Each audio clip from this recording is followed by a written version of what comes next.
नमस्कार, मैं रवीश कुमार। हम हिमाचल प्रदेश को कितने जल्दी भूल गए, मगर प्रकृति ने नागपुर के जरिए याद दिला दिया है।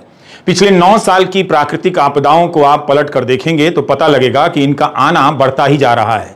चाहे लू की लहर हो या सूखा या फिर अतिवृष्टि, इनके कारण आने वाली तबाही को अब आसमानी अभिशाप मानने की गलती नहीं कर सकते। इनके आने में भी और आने के बाद होने वाली तबाही में भी इंसानों की लालच और लापरवाही का हाथ है। हमारी राजनीति हर दिन ऐसे सवालों को पीछे कर आपको विकास के सपनों में भटकाती रहती है। जिन कारों से आपको विकास की तस्वीर दिखाई जाती है, अब उन्हीं कारों के बह जाने वाले वीडियो से आपदा की तस्वीर दिखाई जाती है। यानी कारें दोनों जगह मौजूद हैं, विकास में भी और आपदा में भी। हम हर दिन इस संकट के कारणों का विस्तार कर रहे हैं। नतीजा, इन्हें दूर करने के लिए जो पैसा चाहिए वो अब कम पड़ता जा रहा है। कहीं सीमित तो कहीं असीमित तबाहियों के बीच हम भूलने के सहारे आपदा से निपट रहे हैं। प्राकृतिक आपदा पर हमारी यह रिपोर्ट मुकम्मल नहीं है, ना हो सकती है। बस उस जिद का हिस्सा है कि इसकी बात होनी चाहिए और आपको भी देखना चाहिए और इसकी बात करनी चाहिए। इसलिए आप इस वीडियो को पूरा देखिए, क्योंकि नुकसान आपका ही होने वाला है।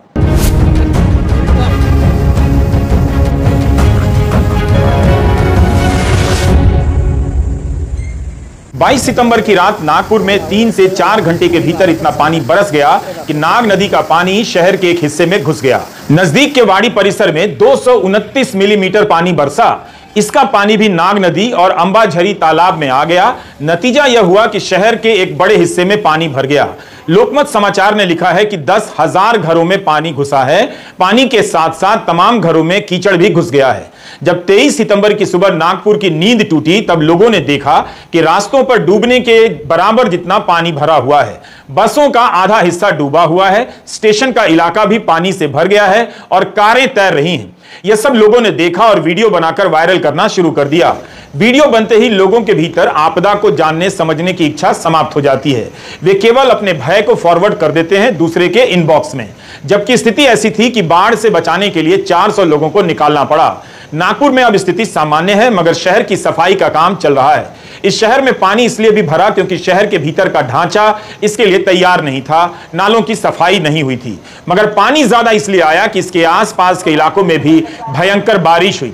अंबाझरी तालाब में पानी भरने और नाग नदी का क्या आलम है, इस पर अंग्रेजी में विस्तृत रिपोर्ट कम मिली है। पता चलता है कि अंग्रेजी मीडिया भी जलवायु परिवर्तन के सवालों से दूर होता जा रहा है।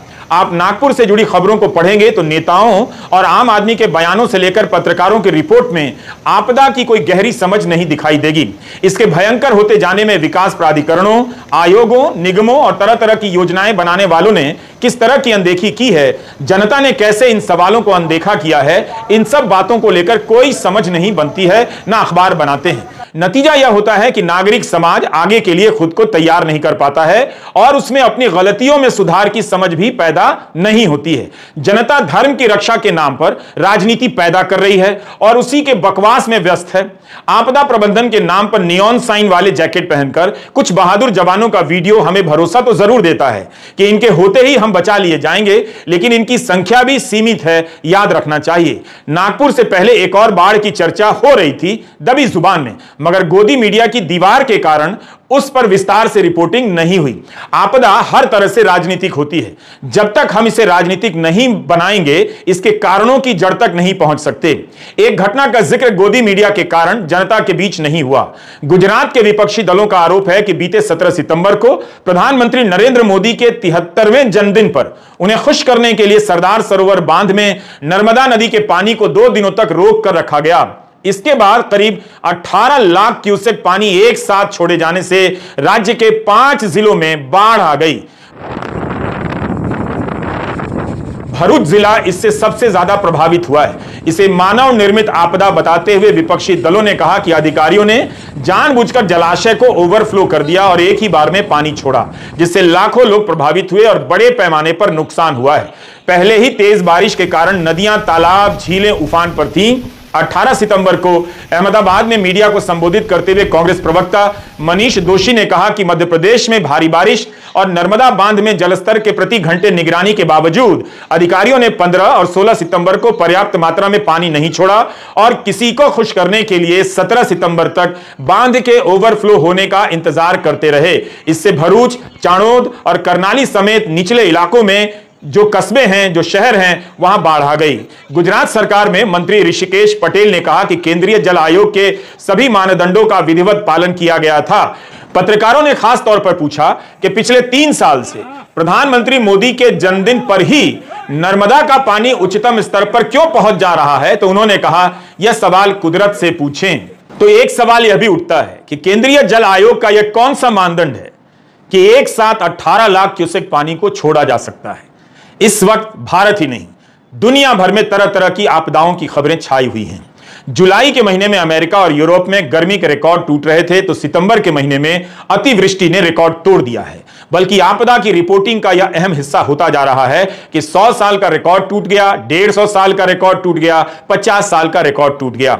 ऐसा लग रहा है कि पिछले 1-2 साल से प्रकृति अपनी आपदाओं का नया बेंचमार्क बना रही है। अब तो लोग रिकॉर्ड टूटने के नंबर से भी सामान्य और उदासीन होने लगे।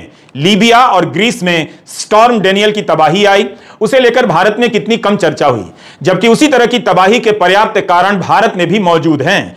10 सितंबर को लीबिया में 24 घंटे के भीतर 400 मिलीमीटर बारिश हो गई, जहां एक साल में 540 मिलीमीटर बारिश हुआ करती थी। डेरना नाम का शहर तबाह हो गया। इतनी बारिश हुई कि यहां के 2 डैम ध्वस्त हो गए। 2002 से ही इस डैम का रखरखाव ठीक से नहीं हो रहा था।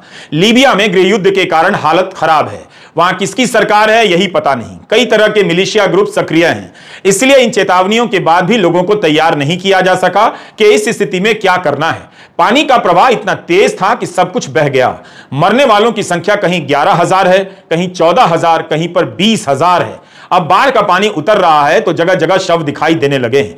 लीबिया की तबाही से आप अंदाजा लगा सकते हैं कि जलवायु परिवर्तन के कारण जो तबाहियां आ रही हैं हमारे लिए क्या संदेश दे रही हैं, क्या लेकर आ सकती हैं। लीबिया की घटना को लेकर जलवायु परिवर्तन बहस के केंद्र में है। दुनिया भर में समंदर गर्म होता जा रहा है। इस कारण चक्रवाती तूफानों में पानी ढोने की क्षमता बढ़ती जा रही है। यही कारण है कि बारिश का प्रकोप ज्यादा है। लीबिया में 1 साल का पानी 1 दिन में बरस गया और ग्रीस में 18 महीनों में जितना बरसता है उतना पानी 24 घंटे में बरस गया। ग्रीस में डैनियल तूफान का प्रकोप है। आम तूफानों से अलग इसे मेडिकेन कहा जाता है। ये पहले दुर्लभ हुआ करते थे, अब बढ़ने लगे। ग्रीस में ऐसे भी इलाके थे जहां 10-12 घंटों के बीच करीब करीब 2 फीट बारिश हो गई। यूरोप के अन्य इलाकों में हीट वेव चल रही थी और ग्रीस में बाढ़। तुर्की और बुल्गारिया में भी इसका असर काफी कुछ देखने को मिला। कुछ दिन पहले तक ग्रीस के जंगलों में भीषण आग लगी हुई थी। इसी समय में ब्राजील में भी बाढ़ आई हुई है। कुछ इलाकों में 24 घंटों के भीतर 1 फीट बारिश हुई है। इसके कारण भूस्खलन की कई घटनाएं हुई हैं और अब तक करीब 50 लोगों की मौत हो चुकी है। चीन में चक्रवाती तूफान के कारण हांगकांग में 140 साल की बारिश का रिकॉर्ड टूटा है। अगर आप इन खबरों के जरिए देखेंगे तो यह दुनिया एक ही समय में अतिवृष्टि, अति गर्मी जैसी आपदा की शिकार लगती है। 2005 में मुंबई में भी ऐसा ही हुआ। इतना पानी बरस गया कि 1000 लोग मर गए। 2015 में चेन्नई में यही हुआ। इतना पानी कम समय में बरसा कि शहर डूब गया, 80 लोग मर गए। सबको पता था कि यह तबाही बारिश के कारण नहीं, विकास योजनाओं के जरिए तालाबों और झीलों के अतिक्रमण से आई है। बारिश का पानी जहां जाकर जमा होता है वहां पर अब कॉलोनियां बना दी गई हैं। जाहिर है मकानों को डूबना ही था। 2019 में पटना के कंकड़बाग और एसके पुरी जैसे इलाकों में 6 फीट तक पानी भर गया। नालों में जमाव के कारण पानी उतरा ही नहीं। हर शहर की खबरें आप उठाकर देखिए, आपको यही सब पढ़ने को मिलेगा कि नालों की सफाई नहीं हुई और पानी की निकासी